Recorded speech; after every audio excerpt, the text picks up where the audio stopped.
Assalamualaikum warahmatullahi wabarakatuh. Oke, teman-teman, ini ada Vivo Y21 ya. Ini kasusnya LCD bergaris-garis, teman-teman. Jadi kita akan mengganti LCD-nya saja. Dan ini untuk handphonenya, untuk LCD-nya saja yang bergaris-garis ya. Di handphone Y21 kita cek. Dan sudah terlihat bergaris. Nah, seperti ini.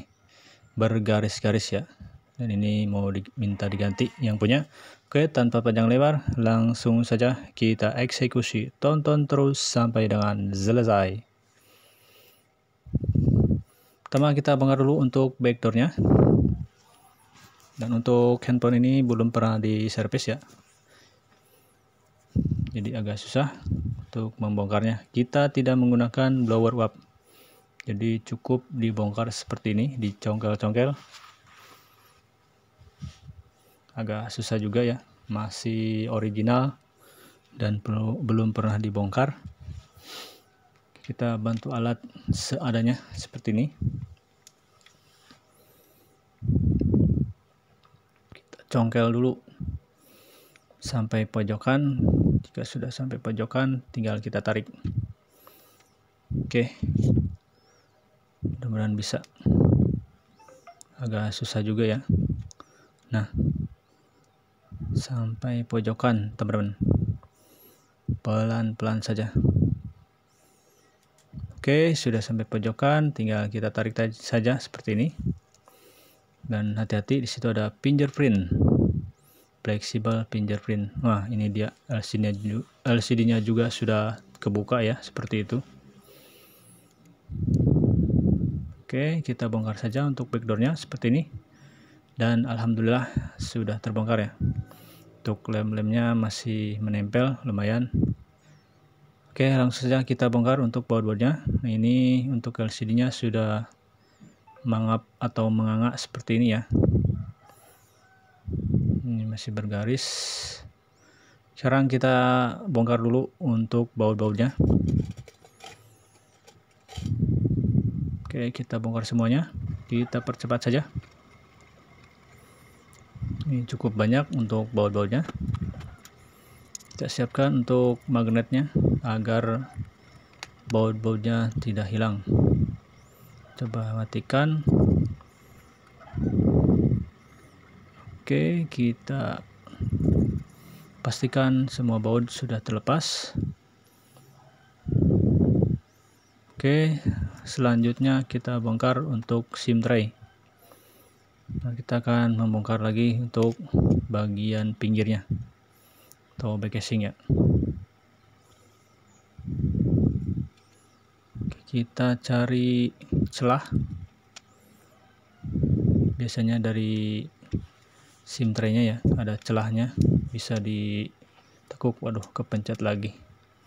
Jadi hidup lagi nih handphonenya. Oke, sudah ada celah, tinggal kita bongkar seperti ini.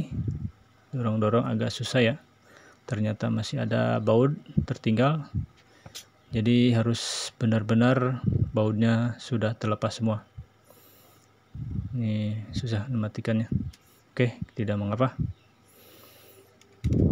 Sekarang kita bongkar dulu. Nah, seperti ini. Nah, ini terpisah ya dengan penutup mesin. Jadi agak susah juga. Jadi tidak menyatu dengan back casing atau backdoornya. Oke, sekarang kita congkel seperti ini. Agak susah juga. Nah, ini nih. Masih original dan belum pernah dibongkar, jadi lumayan susah. Oke, kita bantu dorong seperti ini. Dan alhamdulillah. Dan harus hati-hati, ini ada fleksibel fingerprintnya, jangan sampai putus. Sekarang kita congkel dulu untuk bukan back casing ya, untuk penutup mesin seperti ini. Alhamdulillah sudah terbongkar, tinggal kita congkel baterai seperti ini. Oke, terlepas sudah untuk fingerprintnya. Sekarang kita bongkar dulu untuk baterainya. Ini agak susah dan kuat sekali ya untuk lem di baterainya.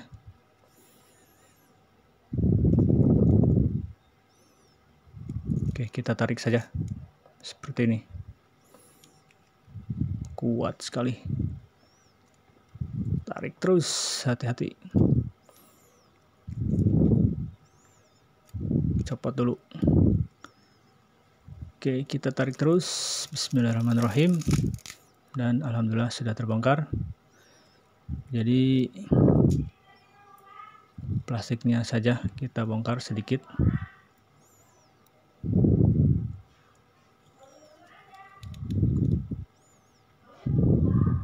Nah, ini LCD-nya, fleksibel LCD. Kita bongkar dulu.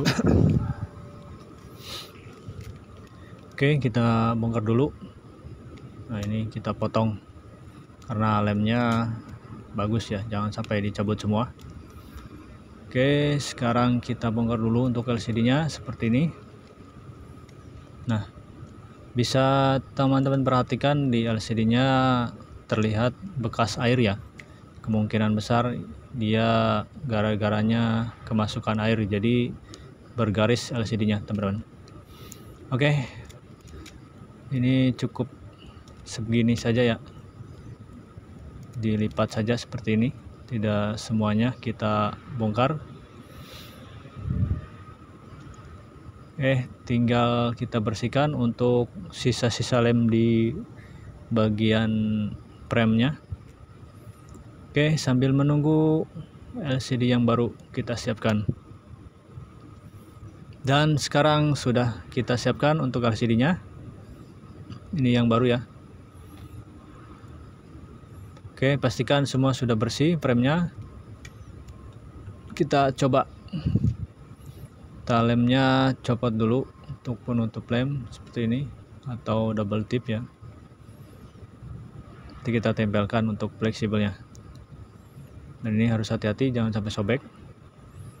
Oke, fleksibelnya kita rapatkan. Sekarang kita coba presisi atau tidaknya seperti ini. Sambil kita rapikan.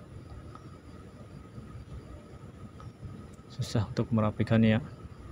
Oke, langsung saja kita pasangkan untuk double tip seperti ini. Seperti biasa kita pasangkan double tip agar tidak seperti tadi ya, seperti bawaan langsung terjadi kebuka itu ya LCD-nya tanpa istilahnya apa ya, kalau lem-lem di pinggir frame seperti ini tuh di HP Android sering sekali kering ya, jadi langsung kebuka seperti tadi. Kalau tanpa double tip ya begitulah bahayanya ya, makanya kita kasih double tip. Oke, untuk keseluruhan frame bagian pinggir-pinggirnya kita lem semuanya seperti biasa. Untuk pemasangan LCD biasanya saya disimpan di LCD ya, namun kalau disimpan di LCD khawatir untuk lemnya masuk ya. Oke, kita coba langsung saja pasangkan seperti ini ya. Langsung kita pasangkan teman-teman tanpa lama-lama ya, mumpung lem masih basah, jadi semuanya kita pasang langsung sama back casing atau backdoornya ya. Ini back casing sekaligus fleksibel fingerprint. Nah, seperti ini. Oke, kita tutup langsung seperti ini teman-teman, mumpung lem masih basah, jadi bisa ditekan-tekan, masih bisa dirapatkan teman-teman. Langsung saja kita kasih selotip.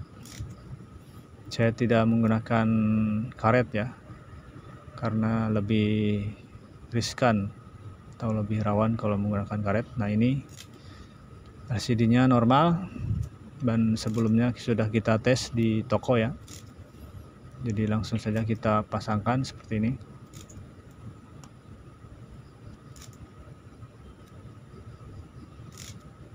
Oke, untuk menggunakan selotip ini lebih aman ya, istilahnya tidak bercak dan tidak pecah juga. Oke, nanti kita cek touchscreen-nya, alhamdulillah aman ya. Mantap, LCD sudah kembali bagus ya, tidak lagi bergaris. Mantap. Oke, tinggal kita kasih backdoornya saja di bagian belakangnya ya, karena kita tidak sampai penutupan ya, jadi sampai di sini teman-teman. Oke, semoga bermanfaat buat teman-teman.